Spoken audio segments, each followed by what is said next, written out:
Arcane is easily in the top 5 Netflix shows of all time, and season 2 proves it perfectly. Spoilers for Act 1. Using the first episode of the act to deal with the fallout from Jinx's attack, I think was a genius move. People of Piltover were almost galvanizing for war against Zorn. Caitlyn is now in a totally new position that directly affects her relationship with Vi, and I'm a big fan of Jace this season. I like that they didn't make him just totally against Hextech like he was in season 1, but instead almost walk this dangerous line of the ends justifying the mean. All of which coming to a head when they pair him with Echo of all people, who kind of makes him realize that the city folk have no real awareness of what their actions do to the people below. Oh, and as usual for this show, the action and animation was beautiful. It almost made me forgive Netflix for a 3-year hiatus between seasons. 3 years is a lot, but this is what you get when you give the creatives time to work on their craft. The final fight, the raid montage, that scene with the wild runes, all of that was exquisite. I had a feeling the story would be building towards Vi coming to terms with the fact that Jinx is too far gone, but introducing this kid as a way to show that A, Jinx might still have a heart, and B, showing Caitlyn's descent and showing that her judgment isn't all too sound, that writing and just choice of direction was just so well done. Listen, I don't know nothing about League lore outside of this show, but I find everything to do with the wild runes and just arcane magic as a whole so interesting. Interesting enough for me to start playing the League of Legends games?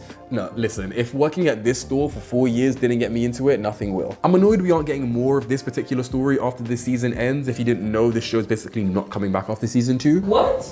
Yeah. So the 3 episodes, is that it? No, they're releasing a few more, but then once the season is done, it's done. But apparently Riot Games are working on another show set in the same universe. It just won't be following that Arcane storyline. It's like a whole new thing somewhere else, which is great. It could be just as good, just as interesting. We just probably have to wait another at least 3 years to see it. You know what? I take it back, Netflix. Let's pace this up. This gap between seasons is just not good across all of your shows. We need to sort it out. Thank you for watching this video, and don't forget to subscribe so you don't miss more of me talking about movies and shows, even though no one asked me to make these. I do it for fun. I've been Terrell, and that's the tea.